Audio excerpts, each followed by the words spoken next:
جی السلام علیکم، میں وہ اویس سلیم اور میرے ساتھ ہیں واشنگٹن سے میرے دوست واجد علی سید۔ تھوڑی سی آج ہم بات کرتے ہیں پاک امریکہ تعلقات پر، کیونکہ جب سے یہ نئی حکومت آئی ہے اور بیک ڈراپ اس حکومت کے بننے کا تھا وہ بیان جو عمران خان صاحب بار بار دہراتے ہیں کہ ان کے خلاف امریکی سازش ہو گئی ہے اور اس کے نتیجے میں یہ حکومت آئی ہے، تو بڑی نظریں ہیں اس چیز پر کہ اب امریکہ اور پاکستان کے تعلقات کا کیا ہوتا ہے جو ایک طرح سے سرد خانے میں پڑے ہوئے تھے۔ واجد صاحب آپ کا شکریہ وقت دینے کے لیے، ذرا بتائیں نا کہ کیا خبریں مل رہی ہیں آپ کو امریکی انتظامیہ کی طرف سے؟ کیا وہ ابھی تک سازش کر رہے ہیں پاکستان کے خلاف، یا جو معاملات ہیں ان میں تھوڑی سی بہتری آنا شروع ہوئی ہے؟ پاکستان سے جو خبریں آ رہی تھی نا، اور روزانہ کی بنیاد کے اوپر ہماری کوشش یہ ہوتی تھی کہ اسٹیٹ ڈپارٹمنٹ سے یا وائٹ ہاؤس سے کچھ نہ کچھ جواب لیا جائے، ان کا ریئیکشن اس حوالے سے لیا جائے۔ اس سے پہلے وہ الزامات کی تردید کرتے رہے اور ہم نے اس کے اوپر گفتگو بھی کی تھی کہ وہ انہوں نے کہا تھا کہ ایبسولوٹلی اس میں کوئی وہ نہیں ہے، قطعی طور پر حقیقت نہیں ہے ان چیزوں میں، حقیقت نہیں ہے۔ بعد میں جب نئے پرائم منسٹر آ گئے تو اس کے بارے میں بھی پہلے ان کا یہ کہنا یہ تھا امریکہ کی طرف سے کہ جی ہم اندرونی معاملات میں دخل اندازی نہیں دیتے، لیکن ہم یہ چاہتے ہیں کہ جو کانسٹیٹیوشنل سپرمیسی ہے وہ قائم رہنی چاہیے، اور لیکن یہ کہ اس کو ہم آبزرو بھی کر رہے ہیں، مانیٹر بھی کر رہے ہیں جو سچویشن ہو رہی ہے۔ بعد میں پھر نئے پرائم منسٹر کو مبارکباد بھی دی گئی اور یہ بھی اندیا دیا گیا کہ جی ہم آپ کے ساتھ کام کرنے کے لیے تیار ہیں، اور جو بھی معاملات چل رہے ہیں وہ کوئی بھی لیڈرشپ ہو وہ پاکستان کے ساتھ بہت سارے شعبوں کے اندر تعلقات یا جو تعاون ہے وہ۔ اور انٹرسٹنگ بات یہ تھی کہ ابھی تک چونکہ آپ سمجھتے ہیں، آپ نے بھی کام کیا یہاں پر، کہ ڈپلومیٹکلی جب کوئی چیز بولی جاتی ہے، کوئی مخصوص لفظ بولا جاتا ہے، تو بڑی احتیاط کے ساتھ اور جانچ کر ناپ تول کر بولا جاتا ہے۔ تو یہ بڑا انٹرسٹنگ تھا کہ نئی حکومت آنے کے بعد وہ تعلقات کا لفظ استعمال کر رہے تھے کہ کمیونیکیشن بھی ہماری چل رہی ہے، ہماری کوآرڈینیشن بھی چل رہی ہے یہ وہ، لیکن یہ کافی عرصے کے بعد پہلی دفعہ ہوا کہ آج بریفنگ میں ایک ایسا سوال پوچھا گیا جو اتنا دوستانہ نہیں تھا، لیکن اس کا جو جواب دیا گیا وہ بہت ہی دوستانہ تھا، اور بڑھ چڑھ کر اس کے پاکستان کی بڑی تعریفیں بھی کی گئیں، اور بڑے عرصے کے بعد پاکستان کے ساتھ تعلقات کا لفظ استعمال کیا گیا، اور یہ کہا گیا کہ پاکستان کے ساتھ تقریباً 75 برس سے بہت اچھے نہ صرف یہ کہ تعلقات چل رہے ہیں، بلکہ اب جو نئی حکومت آئی ہے اس کے ساتھ بھی معاملات جو ہیں وہ ہم چاہتے ہیں کہ آگے بڑھتے رہیں۔ اور ایک عرصے کے بعد دو طرفہ جو تعلقات ہیں اس کے علاوہ ریجن کے حوالے سے اور انٹرنیشنل ایشوز کو سامنے لایا گیا کہ انٹرنیشنل ایشوز کے اوپر اور ریجن کے اوپر جو پاکستان کے، اور ریجن سے میرا خیال ہے کہ ہم یہ بلیو کر سکتے ہیں کہ یہ ایک ٹف نیبرہڈ ہے۔ ایک طرف ہندوستان ہے، ایک طرف چائنا ہے، جس کا چائنا اور امریکہ کا مسئلہ چل رہا ہے، پاکستان اور ہندوستان کا ایک چلتا رہتا ہے، لیکن افغانستان کے تناظر میں دیکھا جائے تو اس حوالے سے یہ امریکہ کی طرف سے کہنا ہے کہ پاکستان نہ صرف یہ ایک میجر سٹیک ہولڈر رہا ہے، ایک بلکہ امپورٹنٹ پارٹنر بھی رہا ہے۔ اقرار کیا جانا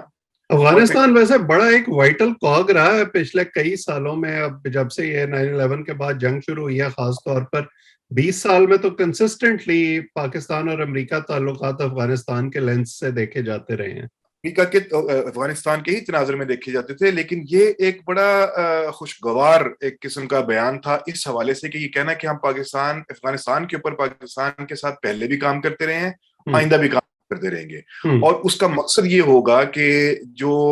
وہاں پر ایک ایسا افغانستان بنایا جائے جو مستحکم ہو، جو خوشحال ہو، جس کے اندر امن ہو، اور اس کے اندر ہم پاکستان کے ساتھ کام کریں گے۔ تو یہ بڑا ایک دلچسپ قسم کا بیان آیا ہے، اور اس کے اندر جو یہ کہا جا رہا تھا کہ ہم نے مبارکباد دے دی اور ہم کام کریں گے، اب اس کو اس حوالے سے دیکھنا چاہیے کہ نہ صرف انہوں نے ریجن کی بات کی ہے بلکہ انٹرنیشنل ایشوز کے حوالے سے بات کی، اور یہ کہا کہ یہ پاکستان کی اپنی پراسپیرٹی کے لیے، پروگرس کے لیے اور ضروری ہے، بلکہ خطے کے لیے بھی ضروری ہے کہ ہم پاکستان کے ساتھ مل کے کام کرتے رہیں گے۔ تو یہ ایک نیا کافی عرصے کے بعد ایک نہ صرف کہ بائی لیٹرل کے حوالے سے بلکہ ریجنل جو پاکستان کے ساتھ ریلیشن شپ ہے اور جس کے اندر جو چینجز آ سکتی ہیں یا ممکنہ طور پر جو تبدیلیاں چاہ رہے ہیں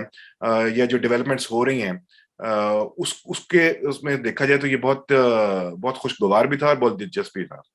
بالکل، اور میرا خیال ہے کہ اس میں یہ بات بھی سمجھنے کی ہے ہمارے لوگوں کے لیے پاکستان میں، اور خاص طور پہ جس طرح سے آج کل شکل دینے کی کوشش کر رہے ہیں عمران خان صاحب کے شاید یہ تعلقات بالکل بائنری نوعیت کے ہیں، یا وہ ہمارے دوست ہوتے ہیں یا ہمارے دشمن ہوتے ہیں. ایسا نہیں ہوتا خارجہ پالیسی میں، کئی سطحوں پر تعلقات ہوتے ہیں. اگر بائیڈن کی اور عمران خان کی بات آپس میں نہیں بھی ہوئی تھی تو ہمارے تجارتی تعلقات پھر بھی قائم تھے، ہمارے دفاعی تعلقات پھر بھی تھے، کمیونٹی کی سطح پر پھر بھی جو ہے وہ آنا جانا موجود تھا. ملٹی لیٹرل قسم کے جو تعلقات ہوتے ہیں وہ اتنی جلدی ختم نہیں ہوا کرتے جب ان کی اتنی پرانی ہسٹری ہو 75 سال کی، جیسے آپ نے کہا. میں تو آپ کو ریفر کروں گا، جب صدر ٹرمپ آئے تھے تو انہوں نے جو پہلی ٹویٹ کی تھی وہ پاکستان کے حالانکہ خلاف لیکن اس کے باوجود جو انٹرلوکیٹر جن کو ہم کہتے ہیں، یا اس کے علاوہ جو اور بھی ڈائسپورا یہاں پہ موجود ہے، اپنے مل ٹو مل جو ہمارے ملٹری ٹو ملٹری ریلیشنز ہیں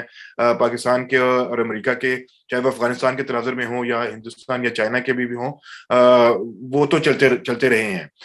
بزنس مین وغیرہ یہاں پہ موجود سارے ہیں، اسٹوڈنٹس وغیرہ یہاں پہ آتے ہیں، جو ایکسچینج پروگرامز ہیں وہ یہاں پہ چل رہے ہوتے ہیں، تو وہ چل رہا ہوتا ہے. لیکن خان صاحب کے اس بیان کے بعد لگ یہ رہا تھا کہ سفارتی سطح پر اور تجارتی سطح پر کہیں کوئی نقصان نہ ہو جائے ریاستی جو تعلقات ہیں. اسی لیے میں جب انہوں نے کہا کہ جی لیڈرشپ کوئی بھی ہو، ہم تو یہ چاہتے ہیں کہ پاکستان کے ساتھ، حکومت کے ساتھ یا ریاست کے ساتھ ہمارے، یا اس کنٹری کے ساتھ، ان لوگوں کے ساتھ ہمارے تعلقات چلتے رہیں. اس سارے دور کے اندر جب کووڈ کا یہ مہاماری شروع ہوئی تھی، اس میں بھی پاکستان ایک ان ریسیپینٹس میں تھا جن کو امریکہ سپورٹ کرتا رہا، ابھی تک کر رہا تھا. جب خان صاحب کا بیان ہے اس کے 2 دن بعد بھی کوئی کچھ ملینز کی جو ہے وہ ویکسین وغیرہ بھیجی گئی تھی. تو اس تناظر کے اندر اسی چیز کو انہوں نے ریپیٹ بھی کیا ہے، اور اس حوالے سے کیا کہ ہم نہ صرف یہ کہ پاکستان کے ساتھ اور جو ملٹی لیٹرل جو ہمارے ایشوز ہیں اس کے اوپر ہم بات کر رہے ہیں، لیکن اس کو اس طرح ایکسپینڈ کرنا اس حوالے سے کہ ہم ریجن اور انٹرنیشنل ایشوز کے اوپر کر گئے. اب انٹرنیشنل ایشوز میں ایران بھی آتا ہے، چائنا بھی آتا ہے، رشیا بھی آتا ہے، یہ سب آتے ہیں. تو اس کو ایک طرح کی پاکستان کی اس ویلیو کو ایک دفعہ پھر ریکگنائز کیا گیا ہے، جو ہمیں لگ رہا تھا کہ اب بالکل سرد مہرے کا شکار ہو چکے ہیں. اور خان صاحب کے اس کے بعد تو پتہ نہیں کیا مشکلات آ سکتی ہیں، جو شاید کسی حد تک آئی بھی ہوں گی. سفارتی ہم نے اور آپ نے اب اتنا عرصہ اس کو کور کر لیا ہے اور آبزرو کر لیا ہے کہ اگرچہ وہ الفاظ جو ہیں وہ رسمی ہوتے ہیں، لیکن آپ کو ٹون سے پتہ لگ جاتا ہے کہ وہ منفی ہے یا مثبت ہے. ہاں، اور الفاظ کے چناؤ سے پتہ لگ جاتا ہے. جب اب میں نے یہ عرض کی تھی نا کہ پہلے تعاون کا لفظ استعمال کرتے رہے، اب انہوں نے تعلقات کا لفظ استعمال کرنا شروع کر دیا. پہلے وہ افغانستان کے حوالے سے تھوڑے سا، آپ کو یاد ہوگا کہ جب انخلا ہو رہا تھا تو اس وقت بلیم آ رہا تھا پاکستان کے اوپر، اور اس سے پہلے بھی آتا رہا کہ پاکستان نے ڈبل گیم کی اور یہ کیا وہ کیا. لیکن اب اس وقت یہ کہنا کہ پاکستان ایک سٹیک ہولڈر بھی ہے، پاکستان ایک امپورٹنٹ پارٹنر بھی ہے، اس کے ساتھ پہلے بھی کام کرتے رہے ہیں، اب بھی کر رہے ہیں اور آئندہ بھی کرتے رہیں گے، یہ ایک بہت بڑی اس حوالے سے پاک امریکہ تعلقات کے حوالے سے ایک بڑی چیز ہے، جو ایک بڑا بیان ہے جو انہوں نے دیا. بالکل. تو فائنلی اب آپ مجھے یہ بتائیں کہ یہ مثبت پیغام جو ہے، ظاہر ہے اس پہ پاکستان میں خبریں چھپیں گی، تبصرے ہوں گے، تو عمران خان صاحب کے نیریٹو میں یہ کس طرح سے فٹ ہوگا؟ آپ کو لگتا ہے کہ وہ اس کو نئی حکومت کے خلاف استعمال کریں گے کہ کہیں وہ یہ نہ کہہ دیں کہ اب چونکہ سازش کامیاب ہو چکی ہے نئی حکومت کو لانے کی، تو اب چونکہ نئی حکومت جس کو وہ کہتے ہیں امپورٹڈ ہے وہ آ چکی ہے، تو اس وجہ سے اب یہ کہا جا رہا ہے امریکہ کی طرف سے، دیکھیں آشیرواد دی جا رہی ہے کہ اب آپ کے ساتھ کام کریں گے. میں یہ نہیں جانتا کہ وہ عمران خان صاحب کے حوالے سے کیا، لیکن پاکستان کے لیے، ریاست کے لیے، ملک کے لیے، لوگوں کے لیے یہ ایک مثبت پہلو ضرور ہے کہ اب آگے دیکھیں آئی ایم ایف کے ساتھ میٹنگ ہونی ہے، اس کچھ نہ کچھ ایک بہتر لگ رہا ہے کہ اس بیان کے بعد کہ اس کا بھی رزلٹ آ جائے گا. پھر اس کے بعد فیٹف کی بھی میٹنگ ہونے والی ہے، تو امید یہ رکھنی ہی چاہیے کہ وہاں سے بھی ہم اب گرے لسٹ سے نکلیں گے اور پھر کچھ چیزیں بہتر ہوں گی. لیکن یہ ملک کے لیے اور قوم کے لیے، جو لوگ ہیں وہاں میں، ان کے لیے دو طرفہ جو تعلقات ہیں ان کے لیے یہ بہت اہم پیش رفت ہوئی ہے. بالکل. اور امید یہی ہمیں کرنی چاہیے کہ ہماری جو سیاسی جماعتیں ہیں وہ بھی فارن پالیسی کو اور جو غیر ملکی تعلقات ہیں ان کو لوکل پالیٹکس کے لینس سے دیکھنا چھوڑ دیں، اور ان تعلقات پر فرق نہ پڑے جو بھی ہمارے ملک کے اندر ہوتا ہے اس کا.